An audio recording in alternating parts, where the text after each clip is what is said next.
Channel वक्त की आवाज़ को सब्सक्राइब करें और बेल आइकॉन दबाएं।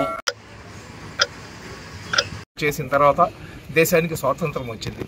స్వాతంత్రం వచ్చిన తర్వాత భారతదేశం యొక్క పరిస్థితి తల్లి గర్భంలో నుంచి బిడ్డ బయటికి వచ్చిన తర్వాత ఏ విధంగా రక్తపు ముద్దలాగా ఉంటుందో అటువంటి పరిస్థితి. ఇక్కడ రోడ్లు లేవు, ట్రైన్లు లేవు, ఎలక్ట్రిసిటీ లేదు, ఎటువంటి మౌలిక సదుపాయాలు లేవు. అయినా కానీ ప్రతి ఒక్క భారతీయుడు ఆ పేదరికంలో ఉన్న భారతదేశాన్ని ప్రపంచ దేశాలు ఆశ్చర్యంగా భారతదేశం అంటే ఇదే అని చెప్పే విధంగా అభివృద్ధి చేసుకుని వచ్చింది. మేమందరం కూడా మీకన్నా మాకన్నా ముందు మా తల్లిదండ్రులు ఉన్నారు, వాళ్ళకన్నా ముందు వాళ్ళ తల్లిదండ్రులు ఉన్నారు. వాళ్ళందరూ కూడా భారతీయులే. ఏ రోజు కూడా కులాల మతాల మధ్య తారతమ్యాన్ని పెంపొందించి హిందూ ముస్లిం లేదా ముస్లిం క్రైస్తవులు అని చెప్పే మాట వాళ్ళు తీసుకొని రాలేదు. ప్రశాంతంగా జీవిస్తున్న భారతదేశంలో ఎన్నికల్లో బీజేపీ పార్టీ వాళ్ళు ప్రతి సంవత్సరం 2 కోట్ల మందికి ఉద్యోగాలు ఇస్తాం, భారతదేశంలో ఉన్న ప్రతి పేదోడికి 15 లక్షలు ఇస్తాం, భారతదేశాన్ని వెలుగుతో నింపేస్తామని చెప్పి మాయమాటలు చెప్పి అధికారంలో వచ్చిన తర్వాత యువతరం వాళ్ళు ఇచ్చిన హామీలను అడగకుండా వాళ్ళ నోరు ముయ్యడానికి హిందూ ముస్లిం అనే సబ్జెక్టులను తీసుకొని వచ్చి ప్రతిసారి వాళ్ళు సక్సెస్ అవుతూ వెళ్తున్నారు. 3 తలాక్ బిల్ అన్నారు.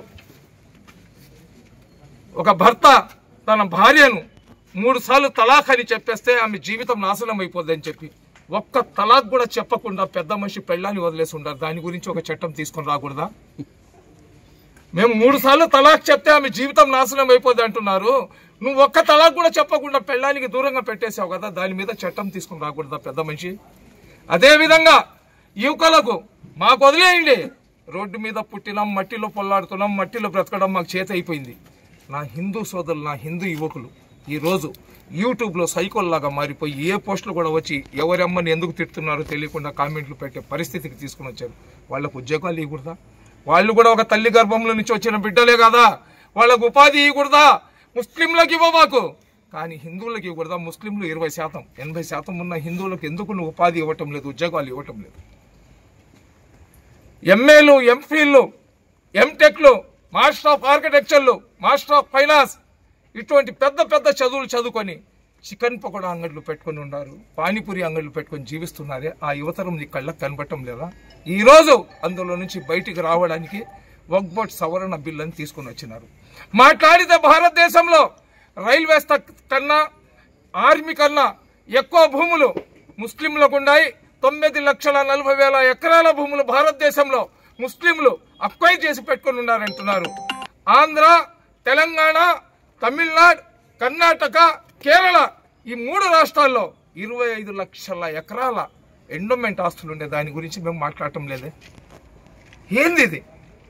అన్న తమ్ములాగా జీవించే ఒక మనిషి ఇబ్బంది పడుతుంటే, ఒక మనిషిని హింసిస్తూ, ఒక మనిషిని కన్నీళ్లు పెట్టిస్తూ, ఒక సామాజిక వర్గాన్ని సర్వనాశనం చేస్తూ మీరు సంతోషంగా సంకలు కొట్టుకుంటున్నారంటే రాముడి యొక్క రాజ్యంలో రావణాసురుడికి పుట్టిన సంతతిని మేము ఎందుకు అనుకోకూడదని నేను అడుగుతున్నాను.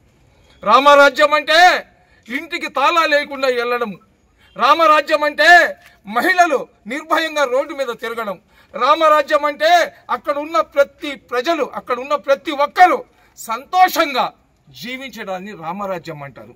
రావణాసురుడి రాజ్యం రాముడి పేరు మీద చేయడం ఇది కరెక్ట్ కాదు. అదేవిధంగా వక్ఫ్ సవరణ బిల్లు పేరు మీద ఏదైతే ముస్లింలకు అన్యాయం చేసి మా నోళ్లు కొట్టి మా స్థలాలు లాక్కున్నామని సంకలు కొట్టుకుంటున్నారే మీరు, మీ కళలను కళల్లాగానే పెడతాం. అవసరమైతే మా ప్రాణ త్యాగాలు చేసేస్తాం, అవసరమైతే మా ప్రాణ త్యాగాలు చేసేస్తాం. మరొక స్వతంత్ర పోరాటానికి మేము సిద్ధమవుతాం. ఎందుకంటే ఈ మతోన్మాదుల చేతిలో నుంచి ఏదైతే మా స్వతంత్రాన్ని హరించుకున్నారో ఆ స్వతంత్రాన్ని సాధించుకోవడానికి మా బిడ్డలు, ఇట్లాంటి పసిబిడ్డల జీవితాలకు బంగారు భవిష్యత్తు వేయడానికి ఈరోజు చచ్చిపోతే రేపు 2 సావడానికి మేమందరం కూడా సిద్ధంగా ఉన్నామని తెలియజేసుకుంటున్నా. దయచేసి ముఖ్యమంత్రి గారు, మీరు తెలుగుదేశం పార్టీ 2029 తర్వాత వద్దు అనుకుంటే మీకు ఇష్టం వచ్చినట్లు చేసుకోండి. 29 తర్వాత తెలుగుదేశం పార్టీ సజీవంగా ఉండాలంటే మడుకు మీరు ఇప్పుడు దాకా చేసిన తప్పులు చాలు. మా అడుగులో అడుగు కలిపి మా తోడు వచ్చి మా పోరాటాల్లో ముందు నిలబడండి. అదేవిధంగా మీ పార్టీలో ముస్లింల పేర్లు చెప్పి ముస్లింలకు మోసం చేసి మీకు ఓట్లు వేయించిన మైనార్టీ నాయకులు ఉన్నారు కదా, వాళ్లకు ఒక చిన్న సలహా ఇవ్వండి. ముస్లింల పేర్లు పెట్టుకుంటే ముస్లిం కావురా, ముస్లింల సమస్యలు పోయి పోరాటం చేసేప్పుడు నువ్వు ముస్లిం అవుతారా ఈ అధవా అని చెప్పి వాళ్లకు మీరు నీతి బోధన చేయమని చెప్పి కోరుకుంటున్నా. అస్సలాము అలైకుం.